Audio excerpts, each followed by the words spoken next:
much, Gina. Welcome, everyone. So glad you're here. My name is Beate, and on behalf of the management and leadership team or committee of the instructions section, I welcome you to our first webinar in our spring series. And I am joined by Sheila, who's also on the committee, and hopefully some other committee members in the audience. But our first webinar today is emotions in the workplace, and I will just introduce our speaker. And thank you, Gina, for explaining all of the tech issues in the chat and everything. I don't need to repeat that. We'll be monitoring the chat, and I will unmute my video and audio as soon as I'm done introducing Miriam Matteson, who is Associate Professor at the Kent State University School of Information and Interim Associate Dean in the College of Communication and Information. Her research broadly explores emotion in the workplace, including emotional labor, dispositional affect, as well as interpersonal and emotional soft skills in a variety of library settings. She's also engaged in research and program development on continuing management education for librarians. She has published in college and research libraries, library and information science research, library management, library quarterly, and portal libraries and the academy. She's the editor of the Future Voices in Public Services column in Public Services Quarterly. Before earning her PhD in library science from the University of Maryland, she worked as a reference and instruction librarian at the University of Maryland University College, and has also worked as a music cataloger at Indiana University and a project manager at Universidad Simón Bolívar in Caracas, Venezuela. So Miriam, I will just turn it over to you, and hope that we don't encounter any technical problems. Thank you so much for everybody for joining us, and thank you, Miriam, for enlightening us about emotions in the workplace. Thank you, Beate, for introducing me. I'm pleased to be here to talk about a research passion area for me. I would like to start with an acknowledgement that where I am sitting today in Columbus, Ohio, I am sitting on the ancestral land of the Shawnee, the Miami, the Delaware, and the Wyandot peoples, who were the traditional land caretakers of where I am. And I offer this expression of gratitude for those whose stewardship and resilient spirit makes my residence and our residence possible on this traditional homeland. This land acknowledgement statement reminds us of the persistence of colonialism and encourages us to move beyond these words with actions that fully embody a commitment toward dismantling inequality. I also want to acknowledge the labor that goes into putting on an event like this, the visible labor of the planners from the committee, but also the perhaps less visible labor of the staff around libraries and at ACRL who make this virtual space available to us. What I'm going to be talking about today comes from my knowledge and research interest and work on this topic, but it's also shaped by my own lived experience and the privileges that I've benefited from, and I recognize that those privileges are not justly distributed. So, sorry, let me get my mouse going here. I'm excited to be here today because I'm getting to talk about the thing I care a lot about, and that is emotions in the workplace. It's such an important topic for us in librarianship, but really it's important in all work, because work is saturated with feeling. It really is. It's kind of funny if you think about it, because although we all experience emotions in the workplace, it's not often that we discuss that fact or we discuss those feelings. I mean, go back through your professional lives. Go back to when you were in school earning your degrees. Did you ever talk with your classmates about what you thought work might feel like someday? Do you ever talk about it in a job interview? Is it a part of a performance evaluation? Does it just come up in your daily work conversation? Do you talk about, wow, this range of emotions that I'm feeling? My guess is that it probably doesn't happen very often, which is a little bit unusual given that affect and emotion is certainly so pervasive and present in our work lives. So to get started, if you want to participate, grab a piece of scrap paper or open up a little Word document or an email message to yourself or something. And as I'm talking, just jot down different emotions that you recall feeling at work over the last week or two. Think about the different words that come to your mind. Jot down as many as come to mind. You don't have to share it with anybody, just as sort of an experiment for yourself. What kinds of emotions do you recall feeling over the last couple weeks? So today, what we're going to talk about is, what is emotional labor? What do we know about it? And then what can we do with it in the workplace? How can we make it effective for us? So let's start with a little bit of measurement. I'm going to read these 4 statements off the screen that you see here, and I want you to just mentally think about how you would answer the question. And each question or each prompt should have 2 answers. One, a measure of how frequently that statement is true for you, and then a measure of how long, in terms of time, a duration, that statement lasts in your life. So I'll read a statement and you just think to yourself, how frequently on my scale of 1 to 5 there, and how long on my other scale of 1 to 5 there. So, to be effective in my job, I must try to act excited, enthusiastic, proud, or determined. How frequently and how long? To be effective in my job, I must act cheerful and sociable. How frequently? How long? To be effective in my job, I must act interested or attentive to another person. And to be effective in my job, I must make a good impression on others, such as my bosses, coworkers, customers, etc. All right, 4 more for you. To be effective in my job, I must try to suppress how upset or distressed I may feel. How frequently? How long? To be effective in my job, I must suppress anger and contempt I may feel. To be effective in my job, I must try to pretend I'm not upset or distressed. And to be effective in my job, I must try to pretend I'm not angry or feeling contempt. All right, so far so good. Next, I have 5 questions, and this time you only need to evaluate them on 1 scale, a frequency measure from 1 to 5, never to always. When interacting with others, how often do you do the following behaviors during a typical day? 1, put on an act in order to deal with customers in an appropriate way. Fake a good mood.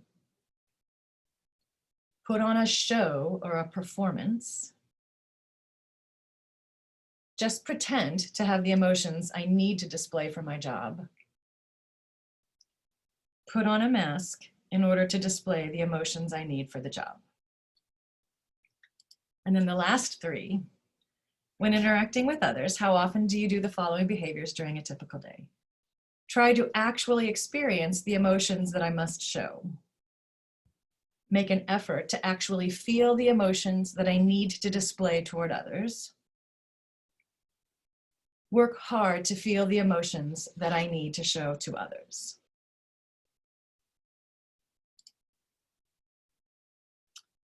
Emotional labor is the idea that your job expects you to display certain emotions as a part of meeting the expectations for that job. Those expectations are called display rules. And typically in many workplaces, particularly public service type industries, the display rules are usually express positive emotions and suppress negative emotions. Now that's not always true. You could think about particular industries or particular professions where there might be a need for the reverse of that, express negative and suppress positive. Perhaps people who are having to do very difficult work like police officers under tense situations, maybe judges try to get to a degree of impartiality in their emotional expression. But in many, many workplaces, and particularly in libraries, I believe that the most common type of display rules are those that express positive and suppress negative. Now, ideally, we authentically feel what is expected of us, but obviously this doesn't happen all the time. And so research on emotional labor tells us that under those conditions, when we can't naturally and authentically meet the display rules, we turn to two different emotional regulation strategies: surface acting and deep acting. So with surface acting, we're simply adjusting the outward expression of emotion, but not the felt emotion underneath that. We're regulating the expression. And so this is a response-focused regulation. That is, it's done in response to something after an emotion has already developed. But as I said, it doesn't involve an adjustment of one's actual feelings. It's the putting on the mask, faking, etc. Deep acting is when we're trying to adjust the emotional registration to change the underlying emotion, and thus that changes the outward expression of the emotion. So this is an antecedent focused regulation. That is, we're doing this, we're trying to catch this and do this prior to a response, prior to an expression. And we do it in two different ways. We can try to just change our thinking altogether. If we're in an uncomfortable situation where we might be inclined to have a negative reaction that wouldn't be appropriate for our display rules, we can do things like think of our vacation or sing a tune that we like, just literally redeploy our attention to something positive in order to get to the desired emotion. The other way that we can deep act is to do something called reappraisal, to simply reevaluate or reappraise the situation in a way that would cause us to have a different interpretation of it and then get to the emotion that we need to feel. So where we might have an encounter with a patron that's kind of annoying, the person's being unpleasant to us or rude or something like that, we may choose to reappraise that situation and have some empathy for that person, which might allow us to get to a more positive reaction to the situation. So these three components are the building blocks of emotional labor. This notion that there are expectations in the form of rules, and that we typically, when we can't authentically express those emotions, turn to surface and deep acting. The instruments that I just had you play around with measure display rules and surface and deep acting. So the first two slides measured your perceptions of how strong and how demanding are the display rules towards expressing positive and suppressing negative in your workplace. And then the second two slides, or the slides 3 and 4, measured your perception of the frequency with which you do surface acting and the frequency with which you do deep acting at work. And these are not mutually exclusive. People do both all the time. So let me pause here and ask, does that sound familiar to you? Maybe you didn't know exactly the name of those things, but I would suspect that my description of what those things are might resonate with you. There are probably times you can think of, even maybe recently, where you found yourself needing to do some emotional regulation to get to what you perceive is an expectation of your job. If anybody would be willing to jump in with an example or something, nobody's forced to share. This is, you don't have to reveal anything you don't wish to reveal. But if you have something come to mind, feel free to type it in the chat box. And if you had any questions about those concepts at this time, go ahead and throw those questions in, and I'll pause a little bit later here and take a look at them if there are any. I will just say about display rules, another funny thing about them is they're almost never really written down or codified in a formal way. They're rules that are learned from observation, from norming as one joins an organization. They're part of the organizational culture. Sometimes you bump up against them when you violate them. Maybe you didn't fulfill them in a way and you were called out by it, by an employer or a coworker or a boss. But it's funny because it's this very strong, keen expectation that doesn't go really talked about or codified or trained to or any of those things. All, to me, red flags for how we manage this situation in our workplaces. So what do we know about the effects of emotional labor? Because that's where we start to really have some concern, frankly. There's been a lot of research literature, empirical literature, both stuff in libraries that I've done and others have done in libraries, as well as many other industries. And it's interesting. The findings around surface acting are pretty universal, and the findings around deep acting are pretty mixed. So what we know about the effects of surface acting is that it pretty conclusively is a big contributor to negative outcomes, both for the individual and negative outcomes for the organization. Surface acting has shown strong positive associations with emotional exhaustion, depersonalization, psychological strain, psychosomatic complaints, and negative relationships with job satisfaction and organizational attachment. It's also negatively associated with task performance, how well you do your tasks, emotional performance, how well you perform these emotional pieces of your work, and also with customer satisfaction. So it's basically not great for the individual employees in terms of creating this notion of ill-being, but it also can negatively impact performance. It's the right instinct, but it's got negative outcomes. It doesn't typically lead to good things over time. Deep acting is a little bit different. It's a more effortful regulation strategy in some ways because it takes that sort of reappraisal. It requires this extra efforting, which I should also say happens really pretty quickly. We're often unaware of it. But that's effort nonetheless. And research has mixed results about this. Some research has found that it kind of increases job satisfaction. Maybe it increases professional efficacy, which makes sense. You know, it's like, man, I had to work hard at that deep acting, but I did it and I was successful at it. And I think I really salvaged that interaction at work and I'm feeling pretty good about that. So, you know, theoretically, we can understand why there might be some positive outcomes from it. But because it is effortful, it demands of us particular resources, then we can also make the argument that it, you know, would lead to job dissatisfaction, right? It's effortful, it's too much effort. Certainly it makes sense that it would point to some emotional exhaustion or some cynicism or depersonalization.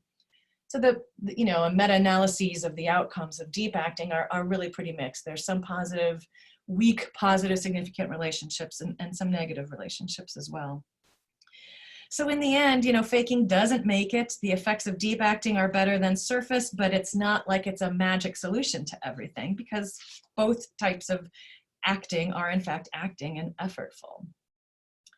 Which kind of makes me want to ask the question, should we perform emotional labor? I mean, maybe we shouldn't just take it as fact or law of nature that it's something we should really expend our effort and energy on.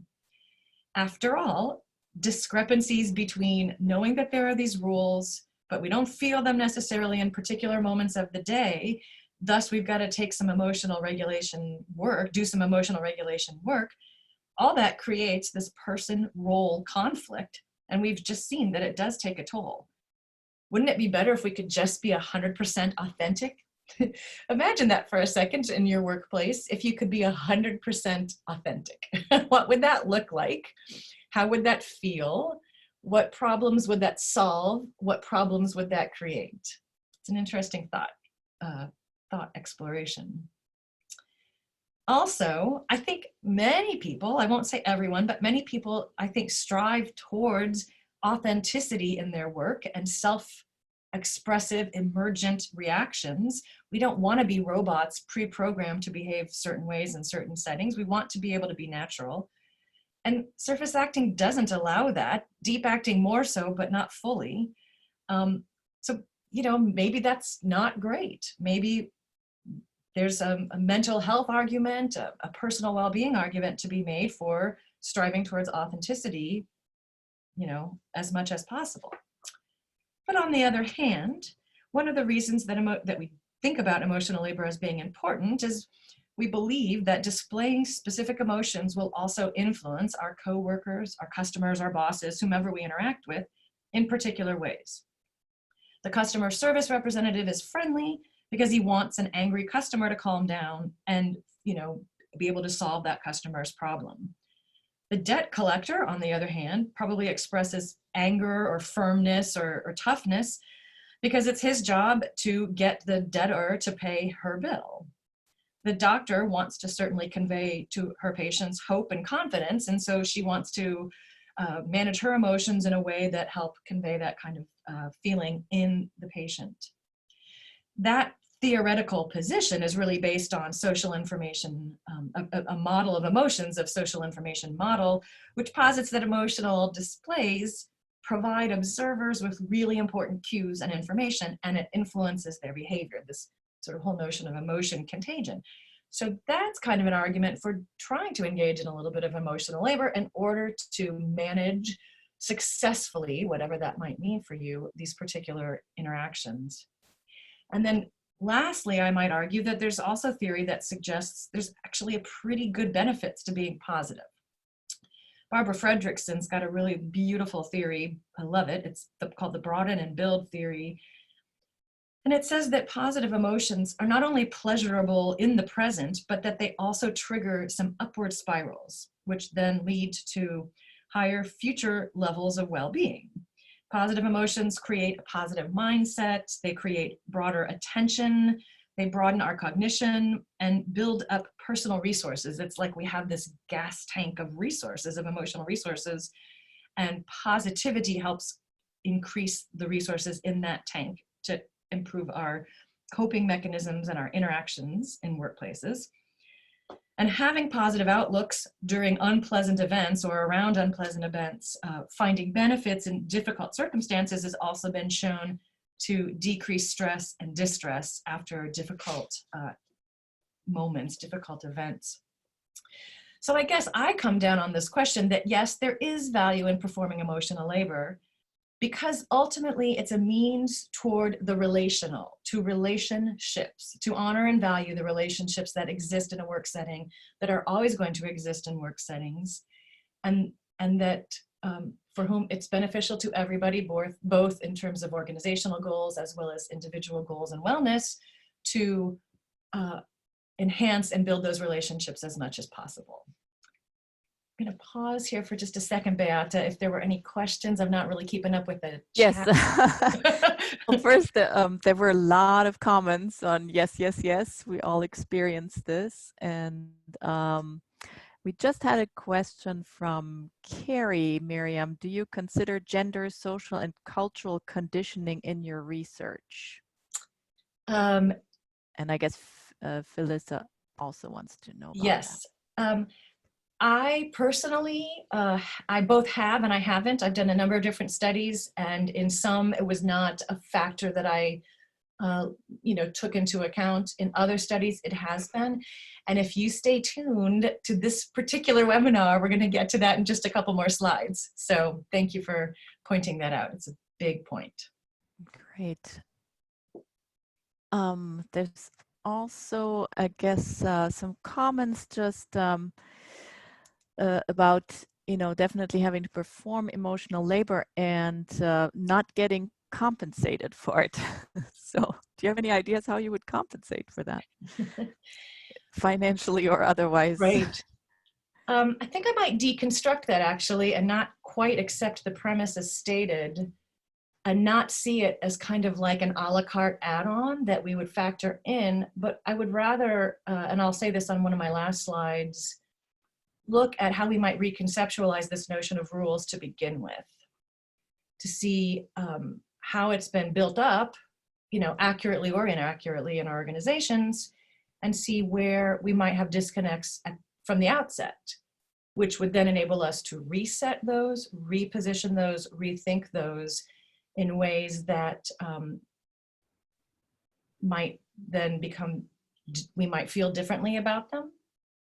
And that also might then help enhance the way we write and treat job descriptions and the way we write and handle compensation in positions and organizations as well.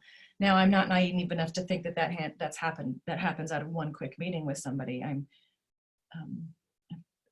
encountered just in the very recent past in my professional role right now, lots of obstacles with HR and how we can reclass positions and what goes into that. So I'm not Pollyanna about how that might happen or how slow, if at all, that could happen. But I hope in this last slide I keep talking about, we'll have some ideas to at least maybe think about it or approach it in some new ways. Maybe we can add in another question here before you, and then we'll let you go on and maybe come back to other ones. Sure. But I think one I see here is difference. Oh, this keeps jumping. Okay. somebody says they have more issues with emotional labor toward the supervisor. And then following that is a question, how do you ensure that everyone is doing emotional labor, not just people lower in the hierarchy? Yeah, that's an interesting point. Some of the research that I've looked at has concluded or has found that a lot of times there's this troublesome setup in a lot of organizations, this is beyond libraries as well, where jobs requiring less intellectual requirements, jobs that are really rote, routine, boring, shall I say, often require a lot of emotional labor. And there's like a disconnect there, so that they're underpaid on the objective tasks, even though the work behind the objective task is really dense and complex. And we see that, you know, sort of sometimes frontline, front of the house, back of the house kinds of things. But I will also say one of my studies on emotional labor, which was took a qualitative methodology. And so I collected a lot of journal entries from librarians who just told me about their day in terms of emotional labor. And they ranged across, you know, levels of the organization, and all reported emotional labor. So I think it's not necessarily true that it's only afflicting or it's only being performed by people front of the house. It just may not be as visible to people who are sort of, you know, for whom you have less interaction with.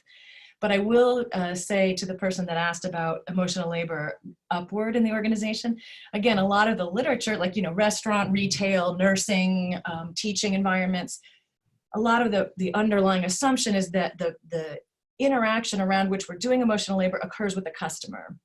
And that's also true in librarianship.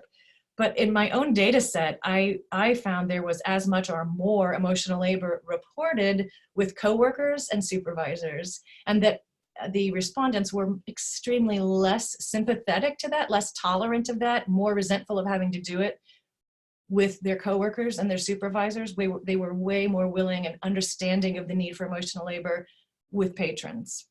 So it's a very interesting notion that not all emotional labor is equal necessarily, and we might differentially react depending on who the interaction partner is, which means we may be fine with some display rules and see those as part of our jobs if it's customer facing, and we may not want to take on those responsibilities if it's internally facing. Thanks. So I think maybe we should move on for now. Okay. There's many other Sure. comments, Absolutely. but we'll see what we can come back to at the end. Absolutely. Okay, thanks.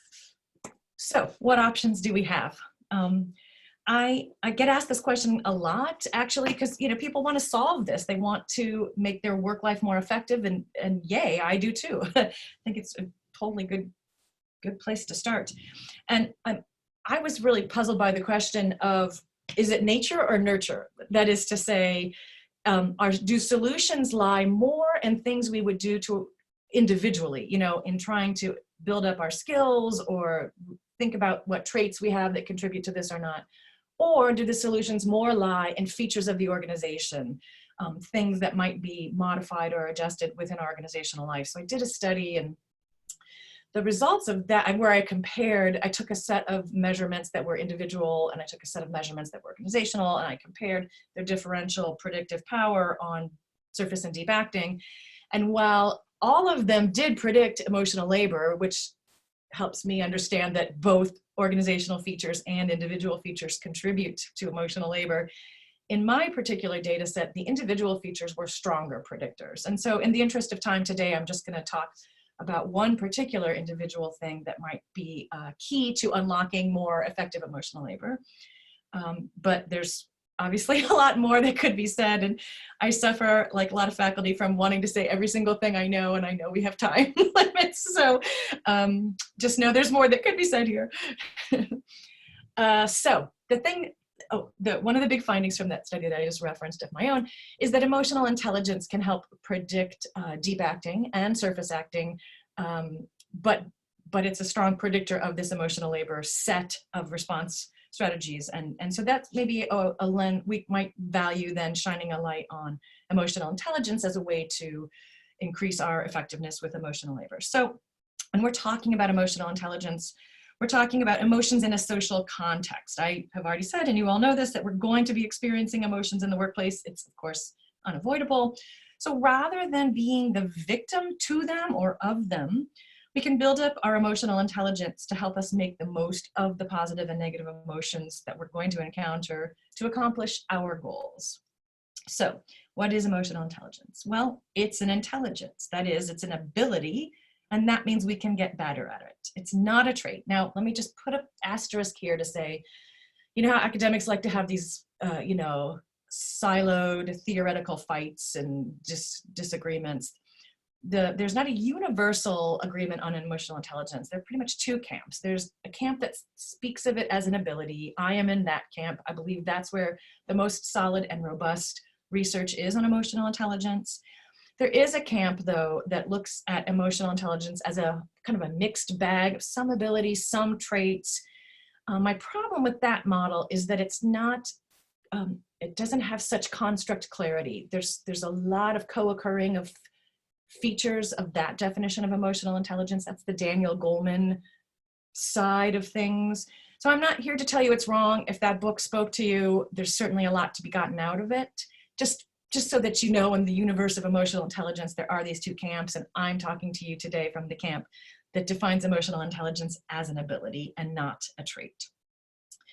So with this ability lens in mind, researchers in this camp largely agree that emotional intelligence is the accumulation of behaviors and abilities that contribute to one's success at recognizing and managing the emotions in oneself and others. Emotional intelligence is this set of skills, it's this ability to analyze and respond to emotionally laden situations, kind of akin to other abilities that are non-physical, like working memory that can be enhanced with practice and training, or GRE scores or standard IQ measures that can be enhanced through, again, practice and training, abilities, practice, training. The model of emotional intelligence that's often cited in this ability-based view of emotional intelligence is that of Mayer and Salovey. And they also, Mayer, Salovey, and Caruso have the big instrument, the Mesquite, it's called, the MSC-EIT instrument for measuring emotional intelligence. And their life's work has been to, conceptualize this and measure it and work with it in all types of domains and settings. Their model of emotional labor has these 4 branches to it. And the way they conceive this model is that we all have ability on all 4 of these branches. Some of us are sort of further along that branch than others. And we're kind of working on all 4 of these at the same time. They're not linear in the sense of first you learn how to perceive and express, and only then do you move on to use emotions to facilitate thinking. No, we're doing these things all the time with differential levels of accomplishment. And the work then is to be, moving along these branches appropriately if you're interested or, desire to try to increase your emotional intelligence. So the 4 branches are really kind of interesting how they break it out. The first one, to perceive and express emotions, includes things like being able to really just name your emotions accurately in yourself and in others, like looking at artwork or hearing a piece of music and saying, oh, that's so sad, being able to kind of make those associations. It involves accurately expressing your emotions and discriminating between accurate and inaccurate expression. So this is basically, not burying your head in the sand, in denial, not just a river in Egypt, as people say, but really being able to kind of tune into what you're feeling. The next branch is using emotions to facilitate thinking. And that includes things like being able to take an emotional understanding and direct it to inform something you're going to do with it, to have it help you solve a problem, make a decision, proceed with a judgment, understand or process a memory. It's using emotional information to direct attention to something else. Helps encourage multiple viewpoints. It helps sort of widen your thinking paths. The third branch is this notion of understanding emotions. So that really kind of gets to this linguistic piece with emotions, being able to label and discriminate among similar emotion terms. If we had more time, I'd give you yet another instrument to play around with, where you would need to be able to distinguish between things like rage, contempt, anger, frustration. you know, we often in our everyday language use these terms synonymously, but they are different. And there's a whole science behind emotional appraisal, how we come to understand what an emotion is, and understanding the events or the triggers that provide input on why we arrived at rage as opposed to contempt.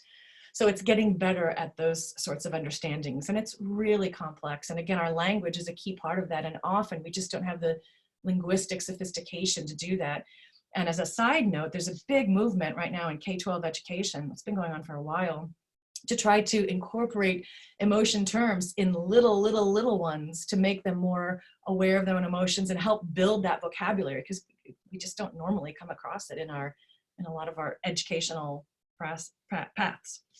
The last branch then of this model is this notion of managing emotions. So this is really cool. This is where the power lies. It's this ability to engage with or detach from feelings based on their usefulness to you in a given moment.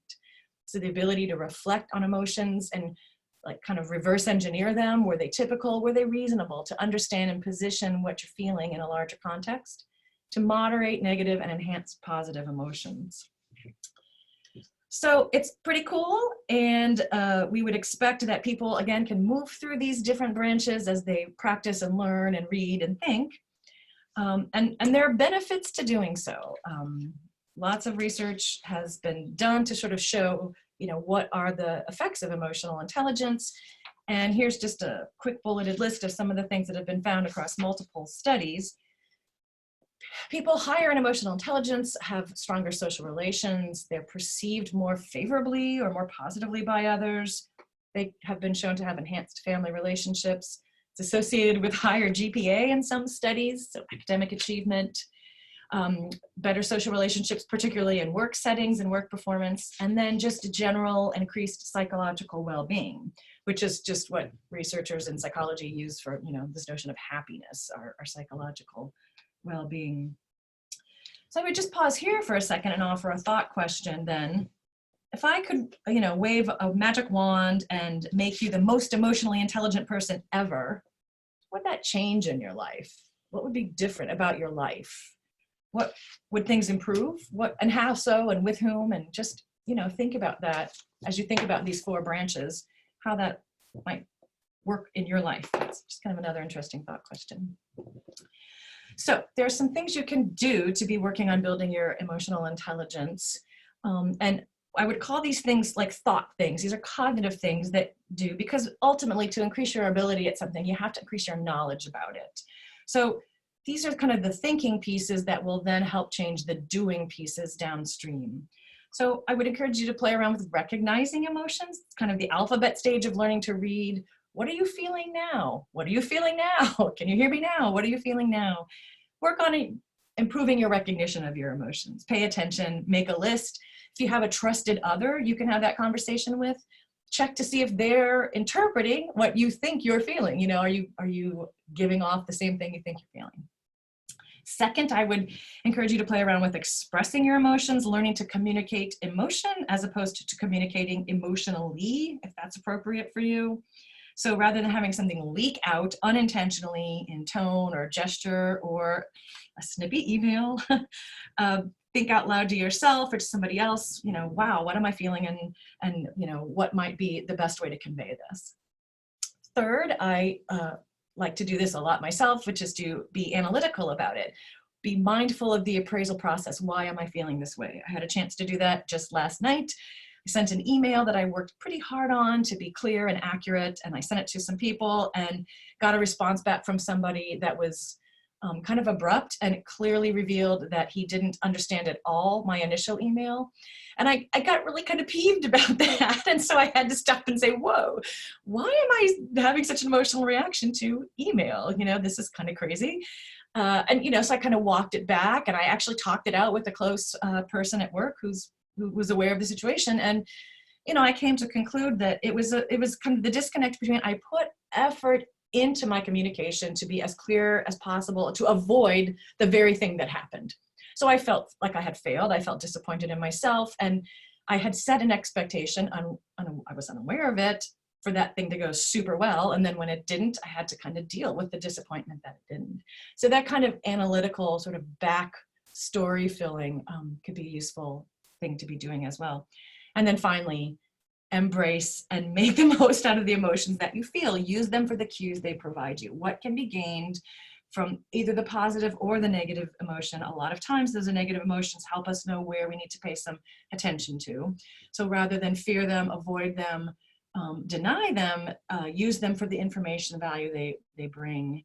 And with the positive emotions, be mindful and celebrate those, and be more conscious about how that might be filling your emotional tank. So far so good, right? Sounds easy peasy. Sounds like, yeah, I'll just do these things. Well, I totally get it that no, it's not easy at all. And this is a really rational way to look at emotions, which is kind of funny, a rational way to look at emotions. We often pit those as opposites. But again, with emotional intelligence as an ability-based understanding, then we can get better with more knowledge about it. And this is sort of, as I said, the knowledge piece. Now, change tacks here rather significantly. What if there are hidden layers of additional display rules for different people? What if people's experiences at work with regard to emotional labor extend beyond the mere science of emotional intelligence, the mere science of emotional labor? What might that look like, and are we aware of it? White institutional presence is a phrase coined by Gusa, and it speaks to the notion of white ascendancy, monoculturalism, white estrangement, white blindness as pervasive in organizations. It's a sense of the superiority of whiteness, white domination over racial discourse, white victimization, the normalcy of white culture, the denial of legitimate claims of racism, and a physical separating by white people from people of color in their organizations. This is an ideology that pervades most of our workplaces, if not all of them. And like other dominant ideologies, they disproportionately affect people who are oppressed by them.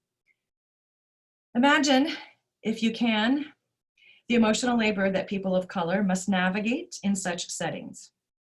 They must perform within a system of oppression that's full of microaggressions, when such aggressions are in fact denied that they even exist and dismissed.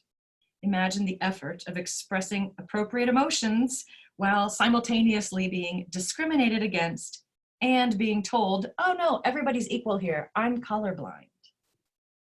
That tiptoeing around this racialized microaggressive space requires expressing positive and suppressing negative emotions in ways that are constant but also exhaustive, and underpin any other instance of emotional labor that might be out in the workplace, in the work environment. That emotional labor of negotiating white spaces as people of color, while simultaneously being told that white space isn't even a thing, requires a level of emotional labor many of us aren't asked to carry out. Or take the notion of heteronormativity, phrase coined by Ingram in 2006.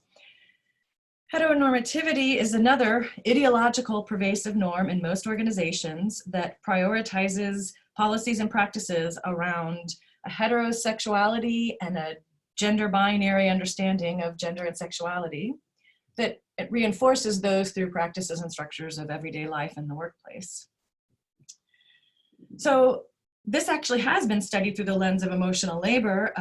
Just recently, a study in 2019 by Amy Tweedy has looked at the emotional labor work of lesbians who work in gas stations, in the like the food area, the selling of the snacks or the food service portion of gas stations. And she's found that emotional labor has been, of course, historically treated as a heteronormative act.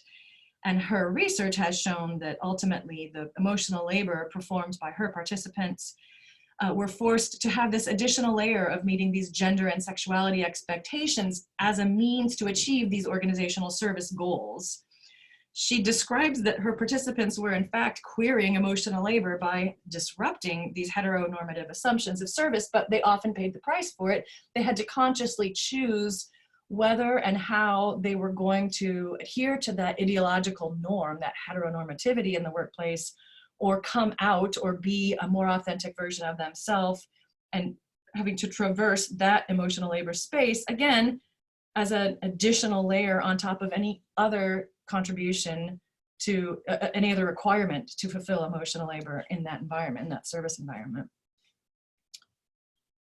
So imagine, if you can, the emotional labor of negotiating a heteronormative space and all its accompanying assumptions about gender and sexuality, while simultaneously being told, oh, we accept everyone here.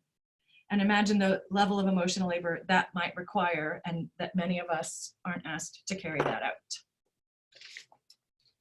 Finally, I would just raise the issue of ableism, defined as discrimination in favor of able-bodied people. And according to the US Census Bureau, 54 million Americans have a disability, and people with severe disabilities working full-time earn approximately $1,000 less per month than non-disabled workers.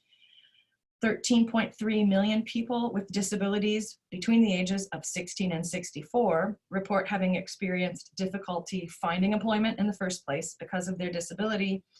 Because of that, there's a 70% unemployment rate among them.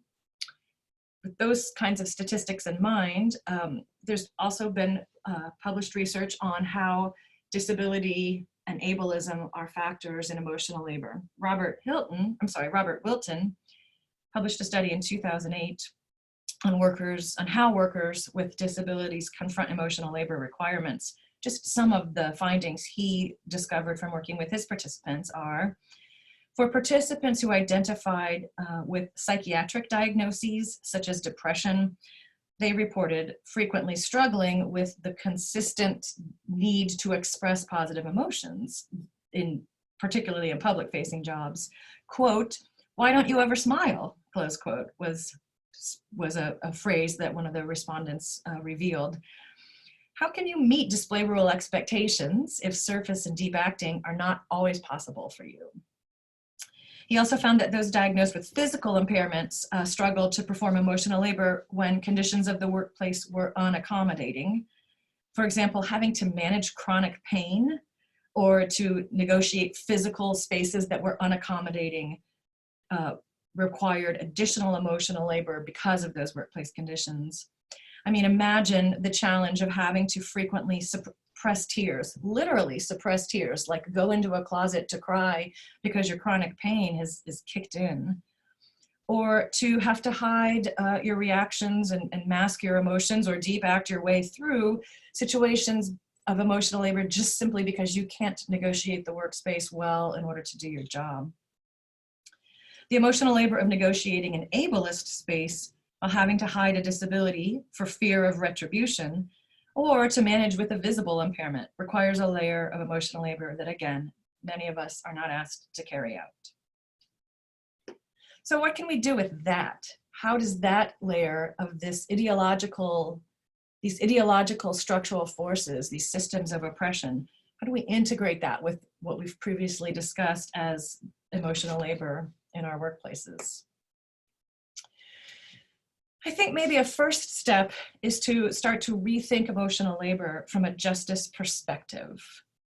And then, through that lens, begin to understand and ultimately disrupt the ways in which emotional labor is differentially unfair. So I offer these 5 suggestions. First, I think it's critical that we all acknowledge that emotional labor is not one size fits all.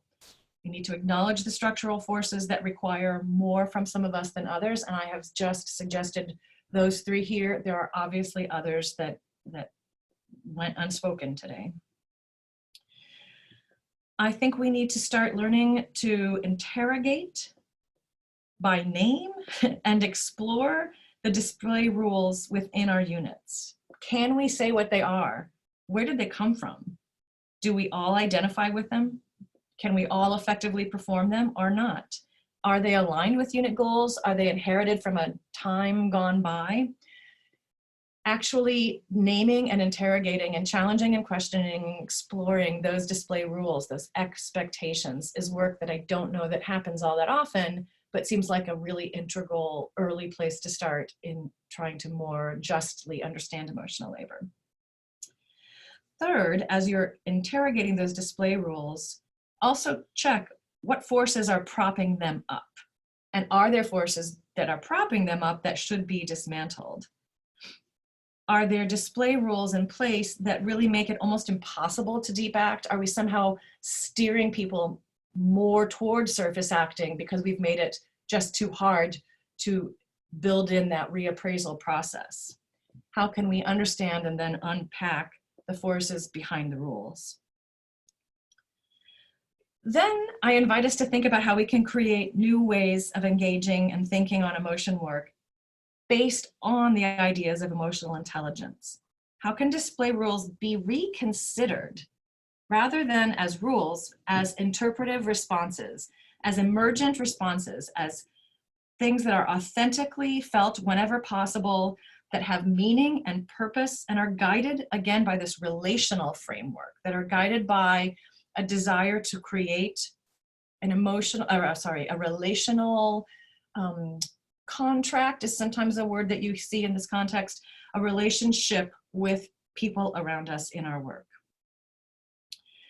And then lastly, I return to my belief that we can practice and get better at emotional intelligence and other adjacent soft skills that would help increase our ability to be effective and fair with our emotional labor. So that's in things like interpersonal communication skills, such as listening, really listening, processing skills, negotiating skills, intercultural competencies, problem-solving skills, those kinds of things that will help us make our authentic expressions more possible and more productive. But then also, when emotional labor is needed, when we need to reappraise a situation, help us to turn to deep acting strategies over surface acting strategies. Having these emotional skills in the form of listening and negotiating and understanding leads us, I think, to greater liberation and helps resist this notion of turning into emotional robots just in service to our organizations. So I'll leave you with this mood meter, which again, I think undermines my initial point, which is that we all do and will continue to feel emotions in the workplace, because after all, work is saturated with feeling. Perhaps if some of you did that first little thought exercise of jotting down some emotion terms, you'll see them listed here. And in this particular mood meter, which comes from the Yale University is kind of the home to the Mayer and Salovey and Caruso Emotional Intelligence Research Center, and they use this with all audiences. But perhaps you find your terms here, and if you look at how this mood meter is structured, the left two boxes, the blue and the red, are negatively valenced emotions, and the right, the yellow and the green, are positively valenced emotions. And then the top, the red and the yellow, are more high intensity terms, more high arousal terms, and the blue and the green are lower intensity or lower arousal terms. So perhaps you found your terms here somewhere on this mood meter. So I guess I would leave you with this thought that emotional labor isn't necessarily bad. In fact, it has some important objectives that it can accomplish that are worth considering.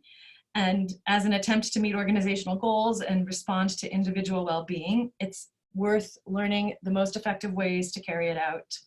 But it's also effortful. So developing our own emotional intelligence, as well as exploring how to approach emotions with greater liberation in our workplaces, being mindful of the ideological forces at play that differentially affect us, may be keys to more effective emotional labor, which at the end of the day, I believe will bring us greater satisfaction with the work relationships we have.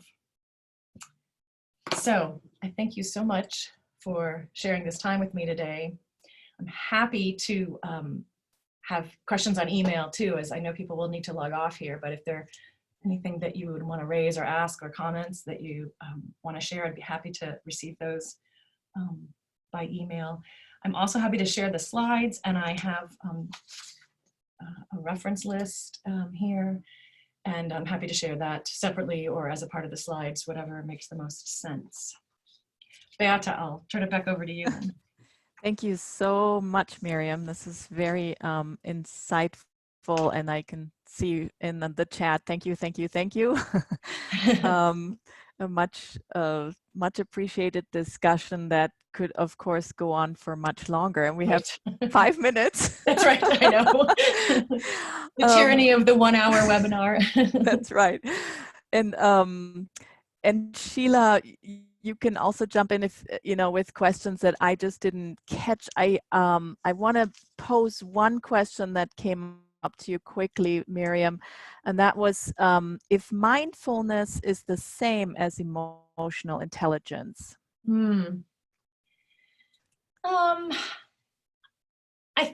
I guess without having given that a ton of thought, my initial reaction is that I would put mindfulness as kind of under the umbrella of emotional intelligence. That mindfulness is a process of taking in information, taking in the cues without judgment, and that activity of being mindful would be one of many pieces that go into increasing our emotional intelligence, increasing, that using emotions to facilitate thinking, for example, strikes me that you could only really do that by being mindful. So that's kind of how I would, off the top of my head, position those two in a hierarchical relationship, that mindful is a part of emotional intelligence, which is not to at all minimize the value and importance of mindfulness. Just that's how I would say those two things relate, at least as I see it. But that's a really interesting question. Now I kind of want to jump on some search engines or some databases and see what research has been done on how those two things relate. Thank you. Sheila, did you catch any other? Sure. So there was a question about your slide with the 4 different the boxy one with different kinds of emotional intelligence, and folks are wondering if that is hierarchical. The way that it was conceived when it was built is that yes, and in fact I probably should reverse the order. That let me go back to it actually. That perceiving is sort of a more basic aspect, and managing is the most complex, and so we sort of move in complexity from top to bottom. But there's also kind of a left to rightness about it, that we can increase our abilities to perceive and express from not being very good at it to being really good at it. And so we're kind of constantly moving both across and down this 4-branch model.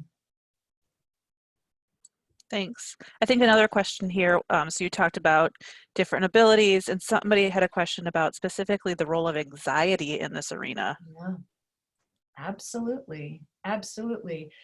There's a lot of research space out there that for that kind of investigation to be done.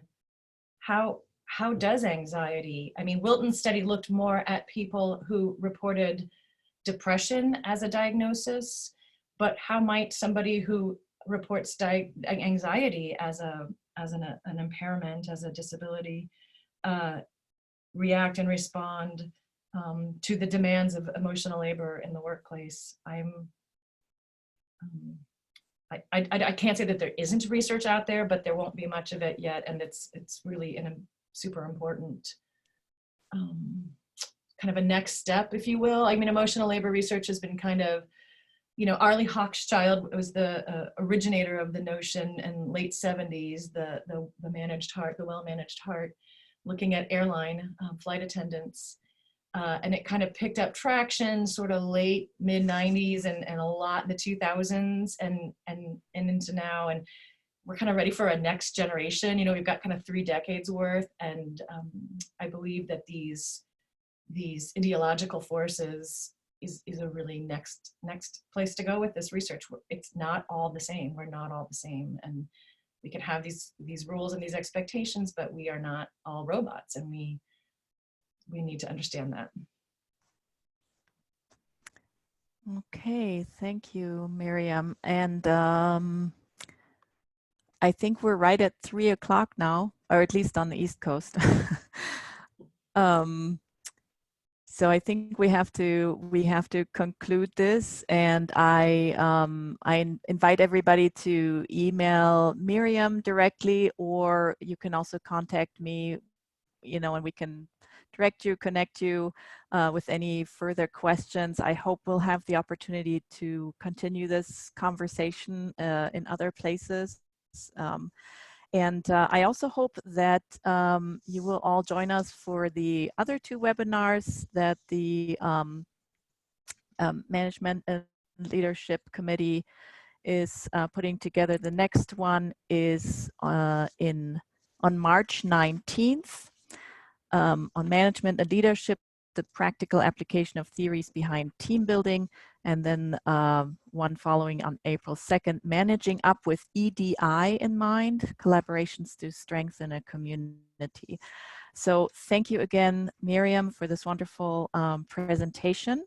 And thank you everyone for attending. And Gina, if you want to stop the recording at this point.